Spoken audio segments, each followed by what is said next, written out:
Kalau sudah dididik baik-baik, mau nikah itu diberi fasilitas, dimudahkan, pintu-pintu perzinaan ditutup, ternyata tetap aja ngeyel berzina, maka hukumannya berat.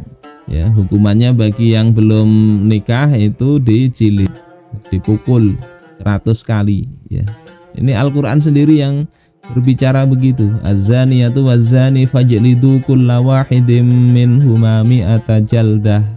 Pezina perempuan maupun laki-laki maka pukul tiap mereka itu 100 kali pukulan.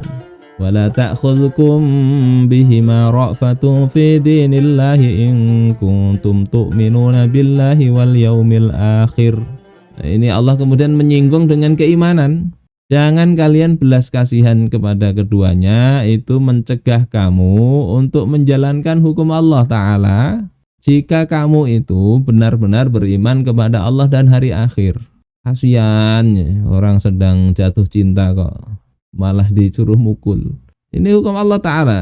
Kalau kalian benar-benar beriman, lakukan. Ini kata Allah begitu.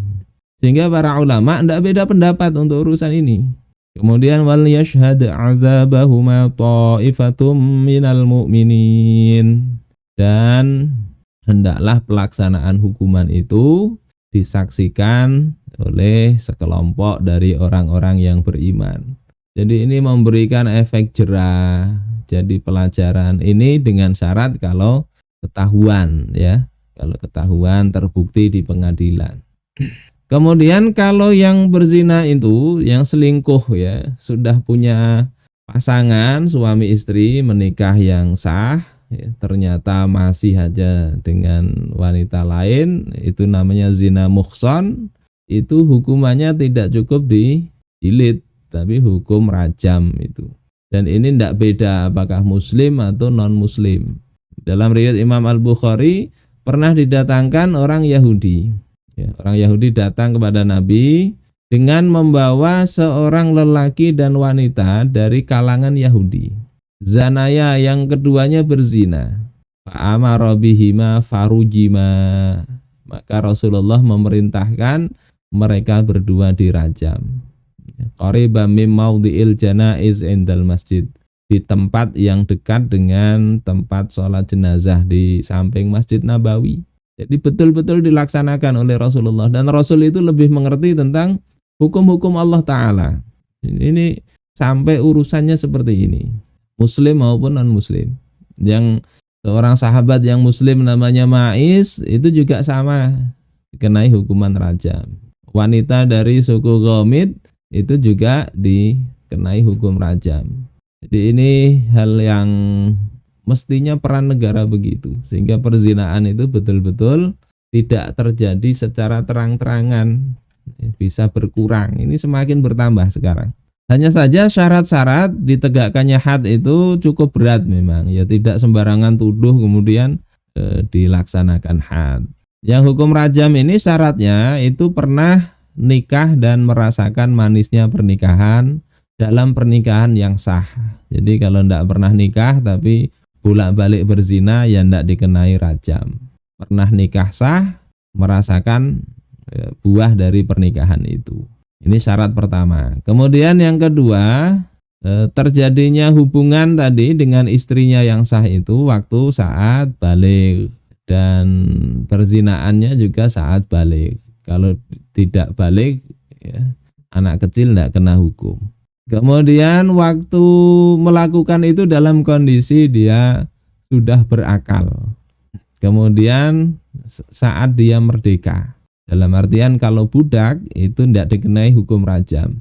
Ya, budak baik muhson maupun tidak, dia berzina tidak dikenai hukum rajam. Ya. Hukum jilidnya pun separuh dari orang merdeka, yakni 50 kali. Kemudian syarat pembuktiannya, ya, jalan untuk menetapkan ini betul berzina atau tidak itu dua. Pertama, pengakuan dari yang berzina, pengakuan. Seperti kasus Ma'is al-Aslami itu, dia mengaku. Atau wanita dari wanita Ghamidiyah ini juga mengaku dia. Ya Rasulullah, inni qad zanaitu fatahhirni, kata beliau. Ya Rasulullah, aku telah berzina, maka sucikan aku. Ini Syaratnya begitu, mengaku. Kalau tidak mengaku tidak bisa, kecuali yang syarat kedua ini, ada 4 orang saksi yang betul-betul melihat terjadinya perzinaan. Yang melihatnya itu melihat bukan sekedar peluk-pelukan, tapi melihat ember masuk ke sumurnya itu, melihat paku nancep ke dindingnya. Jadi real terlihat perzinaannya itu betul-betul tidak diragukan lagi. Nah ini kan agak susah ya. Kalau orang golok komeng di dalam selimut kan mana kelihatan itu. Maka ini agak berat. Tapi ya hukumannya memang cocok dengan dosanya dan persyaratannya ini. Kalau hamil gimana? Hamil tanpa suami perlu dilihat ya. Kalau dia mengaku berarti masuk ke pengakuan. Tapi kalau tidak mengaku, oh misalnya saya ini tidak tahu ya, kok tiba-tiba hamil ya. Atau mungkin sedang tidur di ngaku diperkosa atau apa, maka dia tidak terkena hukum had zina ini. Jadi ini syarat-syarat itu. Kemudian tidak ada syubhat. Ya, syubhat itu ya hal-hal yang samar dalam hal pembuktian tadi. Ini betul-betul paku masuk ke tembok atau tidak. Nah itu. Jadi ini berat ini, sehingga hati-hati nuduh orang berzina itu. Harus memenuhi syarat ini. Kalau tidak memenuhi syarat, yang nuduh ini kena hukuman. Hukumannya itu berat juga. Ya, hukuman qadzaf ini hadnya adalah 80 kali pukulan. 80 kali pukulan. Makanya kalau nuduh ya, si A si B berzina, jangan dulu lah. Apalagi kita tidak melihat orang sumbernya ini benar apa enggak gitu. Hati-hati nuduh itu. Nah, nuduh itu bisa sorih misalnya si A ini berzina, maka ini wajib kena had tadi kalau tidak bisa mendatangkan 4 orang saksi ya, 4 orang saksi. Makanya hati-hati juga yang menggerebek si menantu dengan mertua itu. Kalau nuduh berzina, cukup enggak itu buktinya itu? Apakah melihat masuknya paku ke tembok apa enggak? Masuknya ember ke sumur terlihat enggak? Kalau tidak aja cuma sekedar ini pakai kolor misalnya, ya hati-hati. Kalau menolak mereka nggak ngaku, itu yang menuduh malah kena hukuman ini. Jadi berat. Apakah bebas berduaan? Enggak, itu nanti paling-paling ya jangan dituduh berzina, tapi itu melakukan hal yang terlarang misalnya. Tapi agak berat kalau mertua dengan menantu ini kan mahram ya. Berduaan enggak apa-apa sebetulnya. Jadi untuk urusan itu susah lah. Pembuktiannya yang susah. Kalau nggak ngaku itu susah. Kemudian itu kalau sorih ya, nuduhnya berzina. Kalau nuduhnya itu kiasan ya, pakai kinayah, kemudian dia tafsirkan, itu tidak nuduh berzina kok, cuma ini. Jadi tuduhannya itu pakai sindiran, kalimat yang nggak jelas, maka tetap itu kena hukuman, tapi hukumannya takzir. Takzir ini ya tidak ditentukan berapa kali cambukan, bisa dicela atau bisa didenda atau bisa juga dikasih hukuman dicambuk 10 kali dan seterusnya.